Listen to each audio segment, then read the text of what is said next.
नमस्कार दोस्तों, स्वागत है आपका द ग्राउंड रिपोर्ट में। मैं हूं समीर आत्मज मिश्र। प्रधानमंत्री नरेंद्र मोदी ने कल जब 17वीं बार अपना राष्ट्र के नाम संबोधन दिया, और जब से वो प्रधानमंत्री हैं तब से लेकर अब तक, हालांकि 1920 के बाद ये पहली बार उनका राष्ट्र के नाम संबोधन था, 5 साल के बाद। और इस राष्ट्र के नाम संबोधन में बहुत सारे कयास लग रहे थे, लेकिन प्रधानमंत्री को प्रचार करना था उस योजना का जिसको बहुत एक तरीके से मास्टर स्ट्रोक माना जा रहा है। आने वाले दिनों में जिन राज्यों में चुनाव होने हैं उनके लिए बहुत साफ सी बात है। क्यों है, उसी की हम आप चर्चा करेंगे आज के इस वीडियो में। तो उनके इस राष्ट्र के नाम संबोधन के बाद ये तय था, संबोधन नहीं भी हुआ होता तब भी जिस तरीके से पिछले कुछ समय से लगातार प्रचार प्रसार किए जा रहे हैं सरकारी विज्ञापनों में, टेलीविजन में और आकाशवाणी में, उनको देखते हुए ये साफ साबित था कि इसको एक बहुत बड़ा इवेंट, बहुत बड़ा आयोजन बनाने की तैयारी में सरकार है। आज भी आपने देखा होगा पूरे विज्ञापनों से, इस तरह के विज्ञापनों से पटे पड़े हैं अखबार। उनको तमाम कंपनियां धन्यवाद दे रही हैं मोदी जी। ऐसा लग रहा है कि जैसे न जाने कितना बड़ा सुधार हो गया है। अब इसमें कई सारे सवाल उठ रहे हैं कि ये जो पहले महाबचत थी, जिसको महाबचत कह के बताया जा रहा है, तो क्या ये महाबचत कहां से हो रही है? क्या ऐसा हो गया है कि अचानक से तमाम चीज़ों के दाम सरकार ने घटा दिए हैं, जिससे हम ज़्यादा पैसा दे रहे थे अब हम कम पैसा देंगे, और उससे जो पैसा बचेगा वो हमारा अपना पैसा होगा, वो बचत होगा?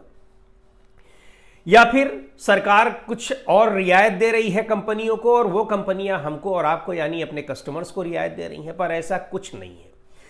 वास्तविकता यह है कि ये वही जीएसटी में उन्हीं जो स्लैब्स थे, जो जीएसटी की दरें थी, इनमें वही संशोधन किए गए हैं जिनको बहुत बड़ा सुधार बनाकर प्रचारित किया जा रहा है, जिनकी मांग पिछले 8 साल से विपक्ष लगातार कर रहा था।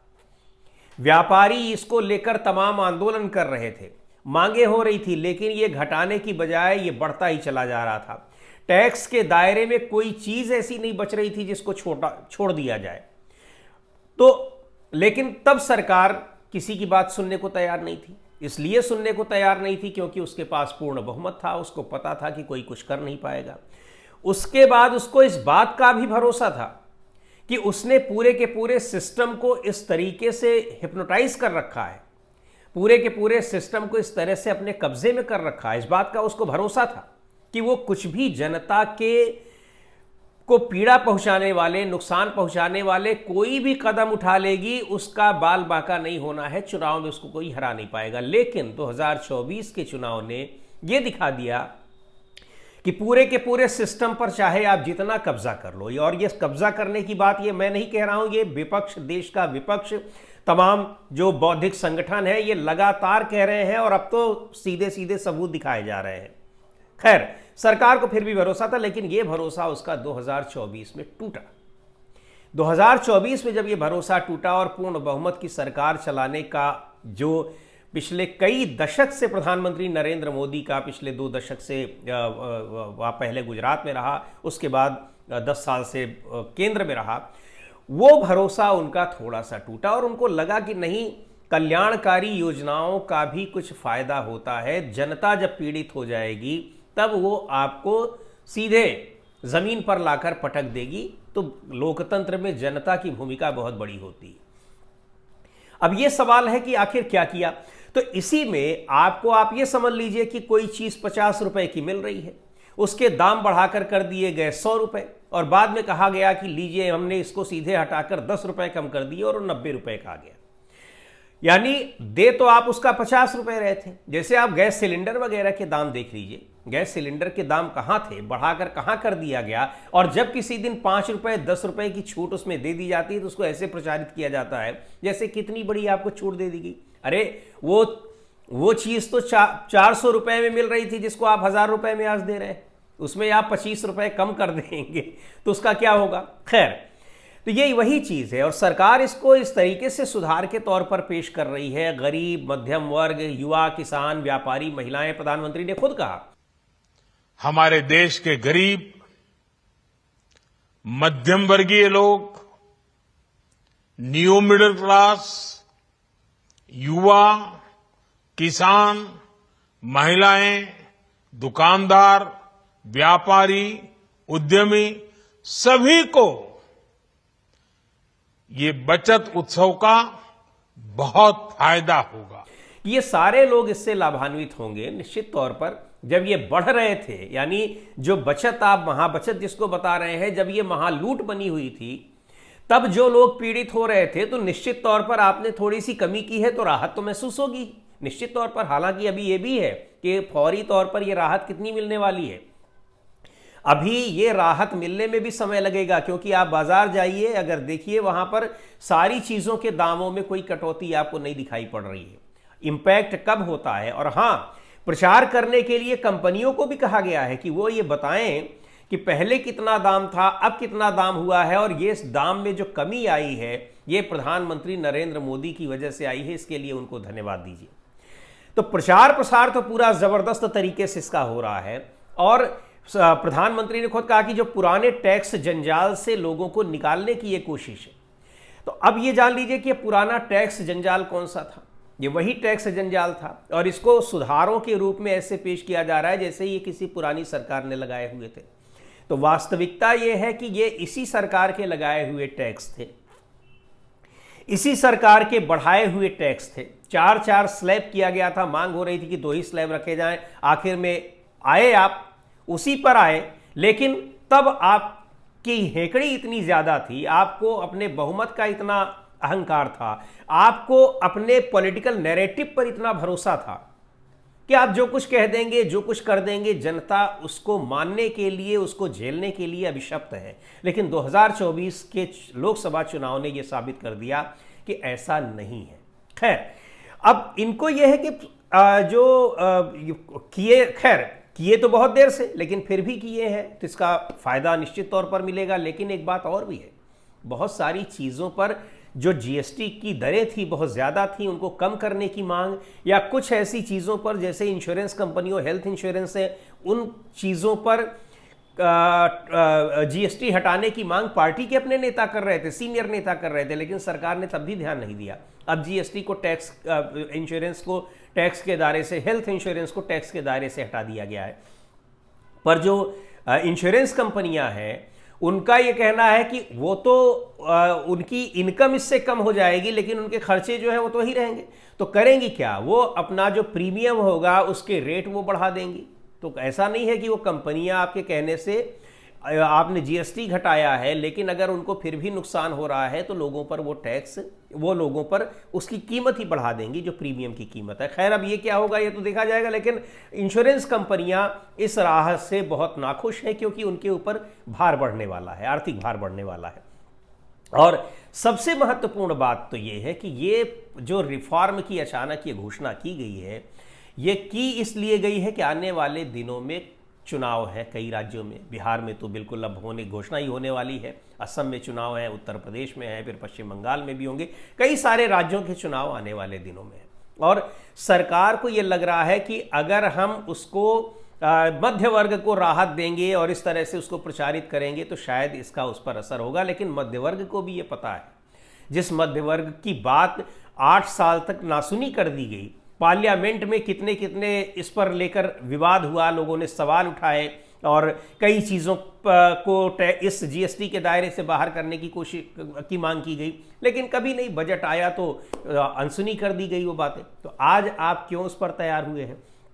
दरअसल वास्तविकता क्या है, और प्रचारित ऐसे किया जा रहा है जैसे पिछली सरकारों ने लागू किए थे। लागू आप ही ने किए हैं। नुकसान पूरा मध्य वर्ग किस तरीके से पीड़ित हो रहा था आपको ही पता है, और अब वो आपको नुकसान जब पहुंचाने लगा है, आपको ये आशंका हो गई है, तब फिर आप उसको रोल बैक कर रहे हैं। आप उन्हीं चीज़ों को लागू कर रहे हैं जिन चीज़ों को आप बहुत ही अहंकार के साथ अनसुना कर दे रहे थे। विपक्ष की आवाज़ को, लोकतंत्र में विपक्ष की आवाज़ कितनी मजबूत होती है, कितनी अहमियत होती है, लेकिन आप उसको इग्नोर कर दे रहे थे। अच्छा, वास्तविकता यह है कि ये सब सरकार को करना क्यों पड़ रहा है? दरअसल सरकार के जो पहले सरकार की जो पॉलिसीज थी, सरकार के जो नैरेटिव थे, भारतीय जनता पार्टी के कह लीजिए, अब वो सारे नैरेटिव, सारी नीतियां पुरानी पड़ती जा रही हैं। आप उन्हीं पर चल रहे हैं। आपको लग रहा है कि वो हमेशा कारगर होती रहेंगी, लेकिन ऐसा लगता है कि पब्लिक उनसे ऊब गई है। खासतौर से जो मिडिल क्लास है, जो मिडिल क्लास इस 10 साल में, 11 साल में आपका जबरदस्त फैन हो गया था, अगर हम नॉर्दर्न इंडिया की बात करें तो। वो मिडिल क्लास आपकी बार बार उन्हीं चीज़ों को सुनते हुए, उन्हीं बातों को सुनते हुए, किसी भी नुकसान के लिए पुरानी सरकारों को दोषी बताते हुए, नई चीज़ों के लिए की क्रेडिट अपने लेते हुए, भले ही वो पुरानी सरकारों के किए गए काम हो और आपने उनका केवल नाम बदला हो, इन सारी चीज़ों से अब वो उबने लगी। और आप ये देखिए कि अब सरकार के प्रधानमंत्री, खासतौर पर प्रधानमंत्री नरेंद्र मोदी के जो तमाम ऐसे नैरेटिव्स हुआ करते थे, वो नैरेटिव्स अब ध्वस्त होते जा रहे हैं एक के बाद एक। आप ऑपरेशन सिंदूर का एक उदाहरण ले लीजिए। ऑपरेशन सिंदूर पर अचानक एग्रेसिव बनने की कोशिश की सरकार ने। बिल्कुल इसकी तुलना आप पहलगाम हमले की तुलना जो हुई थी 22 अप्रैल को, उस हमले की तुलना आप करिए पठानकोट हमले से। प्रधानमंत्री कई दिनों तक खामोश थे पठानकोट पर जब हमला हुआ था 2019 में। उस समय खामोश थे, फिल्मों की शूटिंग कर रहे थे। अब ये सारी चीज़ें इसीलिए आरोप लग रहे थे कि ये पूर्व नियोजित थे या क्या था, जो भी रहा हो। 15 दिन के बाद अचानक उस पर सर्जिकल स्ट्राइक और ये चीज़ें होती हैं, उस पर एक रणनीति बनती है। और आने वाले दिनों में लोकसभा के चुनाव थे, ज़बरदस्त उसका आपने फ़ायदा उठाया। तो उसी तरीके से तो वहाँ, लेकिन वहाँ आप ये नैरेटिव बनाने में सफल रहे। ऑपरेशन सिंदूर के समय आपने उसी तरीके की किया। 10 दिन 15 दिन बिल्कुल खामोश रहे हैं, 20 दिन, और उसके बाद फिर ऑपरेशन सिंदूर को अंजाम दिया जाता है एक दिन अचानक। बहुत बढ़िया रहा, चूंकि बहुत टारगेटेड वे में सेना ने कार्रवाई की थी। लेकिन उस ऑपरेशन सिंदूर को जब आपने अचानक रोक दिया, और वो भी अमेरिका के राष्ट्रपति डोनाल्ड ट्रंप कह रहे हैं कि उनके कहने से, कल 40वीं बार उन्होंने इस बात को दोहरा दिया, और आपके पास उसका कोई जवाब नहीं है, इस मुद्दे पर बुरी तरीके से घिरे हैं। तो यहाँ ये नैरेटिव जो बनाने की कोशिश की गई, आपको याद होगा कैसे जगह जगह पोस्टर्स, बैनर्स, होर्डिंग्स लगवाई गई प्रधानमंत्री की सैनिक की वेशभूषा में तस्वीरों के साथ, हेलमेट लिए हुए। अब ये सारे नैरेटिव जो है ध्वस्त होते जा रहे हैं। मध्य वर्ग को पता है यार कि आप उसी तरीके से हर बार कर रहे हैं, और क्या कुछ हो रहा है वो जमीन पर दिखाई पड़ रहा है। आप डोनाल्ड ट्रंप को एक बार जवाब नहीं दे पाते हैं। संसद में इसके लिए स्पेशल चर्चा हो रही है, वहां पर आप डोनाल्ड ट्रंप का नाम नहीं ले पाते हैं। तो ये सारी चीजें क्यों हो रही है। अच्छा, दूसरी बात, अभी बिहार में पिछले दिनों जिस तरीके से प्रधानमंत्री की मां के लिए एक जनसभा में वहां पर इंडिया गठबंधन की, वहां आप शब्द कहे गए थे, उसको किस तरह से नैरेटिव बनाने की कोशिश की गई। प्रधानमंत्री एक बार फिर अपने को पीड़ित दिखाते नजर आए कि इतनी गालियां मुझे दी जाती, इतनी, वो नैरेटिव पूरी तरीके से फेल हो गया। बंद बुलाया गया, बंद में लोग समर्थन ही नहीं देने पहुंचे, जबकि आपकी सरकार है वहां पर।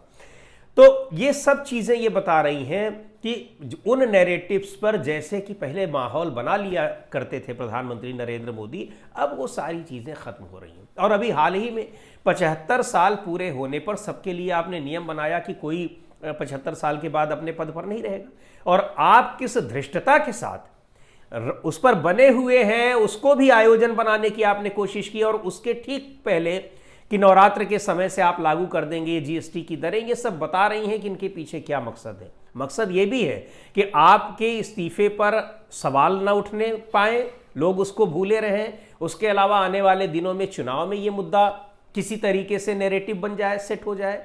लेकिन ये चीज़ें अब दिखाई नहीं पड़ रही हैं। दूसरे, विपक्ष के नैरेटिव के आगे आप फ्लॉप होते जा रहे हैं।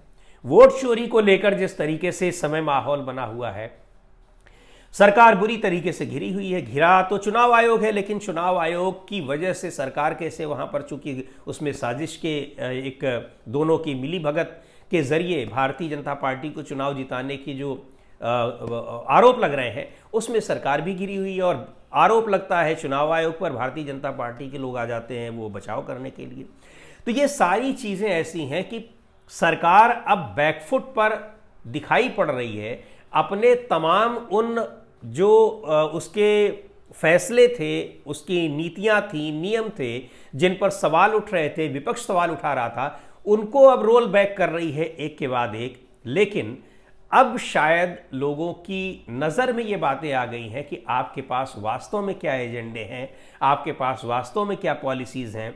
10 साल पहले जब आप कह रहे थे, जब चुनाव में आपको प्रधानमंत्री पद का उम्मीदवार बनाया गया, कि अमेरिका के लिए वीज़ा लेने के लिए नहीं, भारत आने के लिए अमेरिका वाले वीज़ा के लिए लाइन लगाए मिलेंगे, वो सारी चीज़ें अब आपको दिख रही हैं कि 11 साल में तो स्थिति आपने यहाँ तक पहुँचा दी है, और आगे क्या होगा वो भी देखने वाली बात होगी। तो खैर, इस महाबचत योजना का आप भी लाभ लीजिए और हम भी लाभ लेंगे जितना मिलेगा। लेकिन इस लाभ से, ये लाभ हमें क्यों मिल रहा है और ये लाभ कितना मिलेगा, इस लाभ से देश की नीतियां और देश का विकास कहां तक पहुंचेगा, ये भी सोचने वाली बात है कि आखिर ये लाभ हमको दिया क्यों जा रहा है। अभी तक तो लूटा गया और अब उसको लाभ देकर वही चीज़ें थोड़ी सी कम कर दी गई तो उसको महाबचत के तौर पर प्रचारित किया जा रहा है। तो आज के इस वीडियो में इतना ही। अगले वीडियो में फिर मिलेंगे एक नए विषय के साथ, एक नए मुद्दे के साथ। द ग्राउंड रिपोर्ट के यूट्यूब चैनल को आपने अब तक सब्सक्राइब न किया हो तो ज़रूर कर लें। हमारे वीडियोज़ को लाइक करें, शेयर करें और अपने सुझाव भी हमें ज़रूर भेजें।